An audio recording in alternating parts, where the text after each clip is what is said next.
जय श्री कृष्णा। राधे राधे। कार्तिक मास महात्म्य 17वां अध्याय सुनेंगे आज के इस अध्याय में हम गृहस्थ आश्रम की महिमा सुनेंगे। तो आइए सर्वप्रथम भगवान का स्मरण करते हुए सब बोलिए, विष्णु भगवान की जय। ओम नमो भगवते वासुदेवाय। सूत जी बोले, हे मुनिगणों, एक बार श्री नारद जी ने समस्त वेदों के ज्ञाता व्यास जी से पूछा कि हे व्यास जी, चारों आश्रमों में गृहस्थ आश्रम को ही श्रेष्ठ क्यों माना गया है?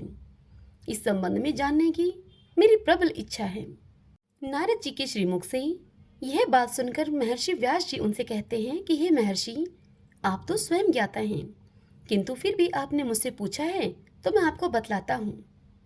जिस प्रकार सभी नदियाँ समुद्र में आश्रय पाती हैं और जैसे जीव माता का आश्रय पाकर जीवित रहते हैं, वैसे ही भिक्षुक, सन्यासी, ब्रह्मचारी, यात्री, विद्यार्थी और जीविका से रहित व्यक्ति गृहस्थों का आश्रय पाकर सुख पाते हैं। इस संबंध में मैं तुम्हें एक प्राचीन कथा सुनाता हूँ। प्राचीन काल में उत्तानपाद नामक एक राजा था, जिसका उत्तम नामक एक पुत्र था। वह पुत्र बड़ा बलवान था, किंतु वह मदिरापान का व्यसनी था। उसकी स्त्री का नाम था बहुला। राजा उत्तम अपनी पत्नी बहुला से अत्यधिक प्रेम करता था। एक बार राजा उत्तम ने वैश्या का नृत्य देखते हुए मदिरा पान किया और अपनी पत्नी से भी मदिरा पीने की जिद करने लगा, किंतु उसकी पत्नी ने ऐसा करने से स्पष्ट इनकार कर दिया। इस बात पर क्रोधित होकर राजा उत्तम ने अपनी पत्नी का त्याग कर दिया और उसे वन में छुड़वा दिया। किंतु जब वह मदिरा के प्रभाव से मुक्त हुआ तो उसे अपने किए हुए पर बड़ा ही पछतावा हुआ। किंतु अब रानी का वियोग सहने की अतिरिक्त और वह कर भी क्या सकता था। इसके बाद उसने दूसरा विवाह नहीं किया और रानी के वियोग में दुखी मन से राजकाज के कार्यों में निमग्न हो गया। एक दिन एक ब्राह्मण उस राजा के पास आया और उससे बोला कि हे राजन, मैं बेहद दुखी हूँ। किसी ने मेरी स्त्री का हरण कर लिया है, अब आप ही उसे ढूंढ कर लेकर आए। तब राजा ने कहा कि हे ब्राह्मण देव, मैं भला उसे कैसे ढूंढ कर ला सकता हूँ? मैं तो यह भी नहीं जानता कि तुम्हारी स्त्री को कौन और किस दिशा में लेकर गया है और क्यों लेकर गया है। तब वह ब्राह्मण राजा से बोला कि हे राजन, आप प्रजा से कर के रूप में उसकी आय का छठा भाग लेते हैं, अतः प्रजा की रक्षा करना आपका कर्तव्य है। यदि प्रजा अपने घर में भी सुरक्षित नहीं है तो ऐसे राजा से क्या लाभ? हे राजन, हमारे राजा होने के कारण आपका कर्तव्य बनता है कि आप मेरी पत्नी को खोज कर लाकर मुझे दें। ब्राह्मण की इस बात को सुनकर राजा कहते हैं, किंतु हे विप्रवर, मैंने तुम्हारी पत्नी को कभी देखा तो नहीं है, नहीं कभी उसके स्वभाव को मैंने जाना है। कैसी रूप रंग है उसका, कैसा उसका स्वभाव है, मैं नहीं जानता। तब ब्राह्मण ने राजा को बताया कि हे राजन, वह कठोर वचन बोलने वाली है, कर्कश स्वभाव है उसका और वह कुरूपा है। मैं उसकी निंदा नहीं कर रहा, बल्कि उसकी पहचान आपको बतला रहा हूँ, क्योंकि वह जैसी भी है मेरी अर्धांगिनी है। यह सुनकर तो राजा का आश्चर्य और भी अधिक बढ़ गया। राजा ने कहा कि हे ब्राह्मण देव, जब तुम्हारी स्त्री ऐसी कुरूपा और इतने कठोर स्वभाव की है तो क्यों तुम उसे दोबारा पाना चाहते हो? दैव योग से उससे तुम्हें छुटकारा मिल गया है। अब कोई सुंदर और सुभाषिनी स्त्री को देखकर तुम उससे विवाह कर लो। ब्राह्मण ने कहा कि हे राजन, नहीं नहीं, मेरी स्त्री मेरे धर्म और कर्म की अर्धांगिनी है और उसकी रक्षा करना मेरा परम धर्म है। जो पुरुष अपनी स्त्री की रक्षा नहीं करता उसका वंश बिगड़ जाता है। जो व्यक्ति अपनी धर्म पत्नी को उचित सहयोग नहीं देता उसके पितर अपने लोक से गिरकर नरक लोक में चले जाते हैं। ब्राह्मण के इस प्रकार के वचन सुनकर राजा ने स्वयं ही उसकी पत्नी को खोजने का निर्णय कर लिया और ब्राह्मण को आश्वासन देकर विदा करने के पश्चात रथ पर स्वयं सवार होकर चल पड़ा। अब वह राजा बारी बारी से चारों दिशाओं में उस ब्राह्मणी को खोजने लगा। तत्पश्चात वह राजा एक वन में पहुंच गया, जहां उसने एक आश्रम देखा। आश्रम में जाकर राजा ने आसन पर एक ऋषि को बैठे हुए देखा। यह देखकर राजा उन ऋषि के समीप गया। ऋषि ने भी राजा को देखा अवश्य, लेकिन राजा को देखकर भी ऋषि ने उनका आदर सत्कार नहीं किया। उनके मनोभाव को समझकर ऋषि ने कहा कि मैं जानता हूँ कि तुम राजा उत्तानपाद के पुत्र हो, मगर यहाँ क्यों आए हो? तब राजा ने कहा कि हे महामुने, एक ब्राह्मण के घर से कोई उसकी स्त्री का हरण करके ले गया है। मैं उसी की खोज में यहाँ निकला हूँ, मगर आपने न तो मुझे आरोग्य ही दिया और न ही किसी प्रकार का आदर सत्कार किया। इसका क्या कारण है? तब ऋषि ने राजा से कहा कि हे राजन, तुम आरोग्य के योग्य होते हुए भी इस समय उसके पात्र नहीं हो, क्योंकि तुमने अपनी निरपराध पत्नी का त्याग किया है।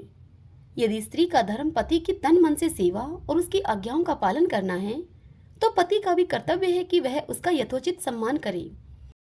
राजन, जहाँ स्त्रियों का मान होता है वहाँ देवताओं का वास होता है। इसके विपरीत जहाँ नारी का अपमान होता है वहाँ कभी सुख शांति नहीं रह सकती।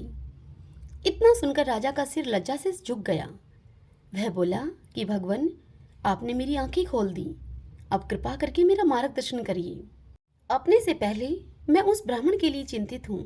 आप कृपा करके यह बताइए कि उस ब्राह्मण की स्त्री को कौन हर के ले गया है, क्यों हर के ले गया है, और इस समय वह कहाँ और किस दिशा में होगी।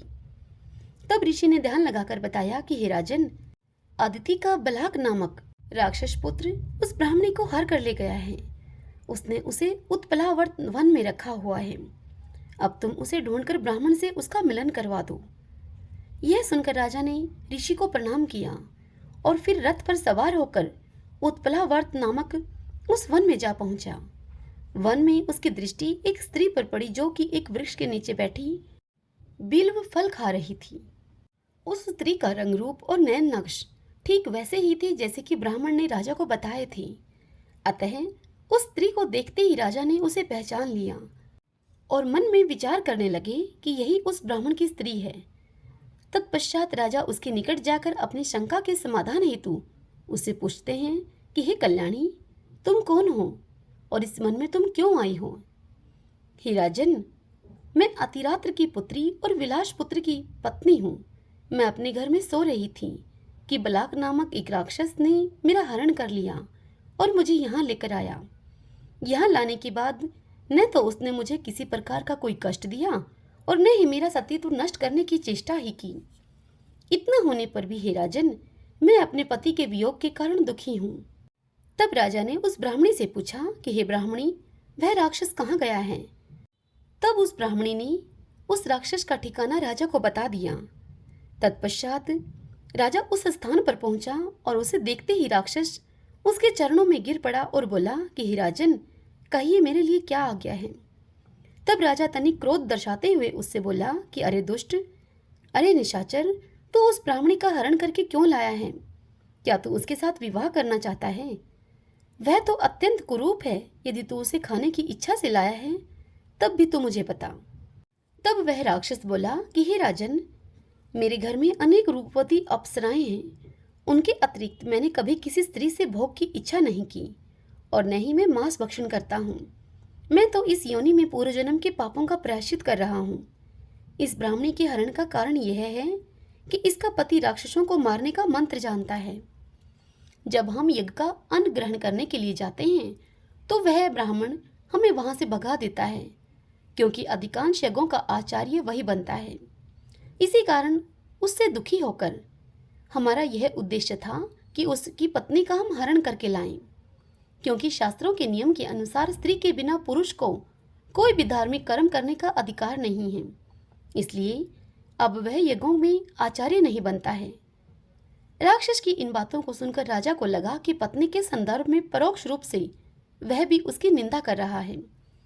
मुनि ने भी स्त्री के त्याग के कारण ही मुझे आरोग्य के योग्य नहीं समझा। राजा को विचार मगन देखकर राक्षस राजा से पुनः बोला कि हे राजन, मैं आपकी प्रत्येक आज्ञा का पालन अवश्य करूंगा। आप आज्ञा दें कि मैं अब क्या करूं। तब राजा ने राक्षस को आज्ञा दी कि तुम उस ब्राह्मणी को उसके घर पहुंचा दो और फिर जब भी मैं तुम्हें याद करूं तुम मेरे पास चले आना। आज्ञा पाते ही राक्षस उस ब्राह्मणी को लेकर उसके घर की ओर चल दिया। उसके पश्चात राजा सोचने लगा कि मैंने अपनी निर्दोष पत्नी का त्याग करके बड़ा भारी पाप किया है। अब मैं कैसे और कौन सा कर्म करूं जिससे कि इस पाप का निवारण हो सके। तब मन में विचार विमर्श करके राजा पुनः उसी मुनि के आश्रम में जा पहुंचा और उससे अपने मन की बात कही राजा ने। तब मुनि ने राजा से कहा कि हे राजन, पुरुष के लिए स्त्री धर्म अर्थ, काम और मोक्ष को देने वाली है। इतनी ही नहीं, स्त्री के बिना लोक अथवा परलोक में कहीं भी सुख की प्राप्ति नहीं होती है। स्त्री भले ही कुरूपा, रोगी, मूर्ख, दरिद्री अथवा बुरे स्वभाव की ही क्यों न हो, पुरुष को सदैव उसका सम्मान ही करना चाहिए। इतनी बात सुनकर राजा ऋषि से कहने लगे कि हे महाराज, पत्नी को त्यागने का यह अपराध तो अब मुझसे हो ही गया है, किंतु अब आगे का आप मेरा मार्गदर्शन कीजिए कि इस पाप का प्रायश्चित कैसे हो सकता है। मैं ऐसा कौन सा कर्म करूं जिससे कि मुझे इस पाप से मुक्ति मिले। राजा के मुख से इस प्रकार की बात को सुनकर मुनि उनसे कहते हैं कि हे राजन, तुम्हें अपनी पत्नी से क्षमा मांगनी चाहिए।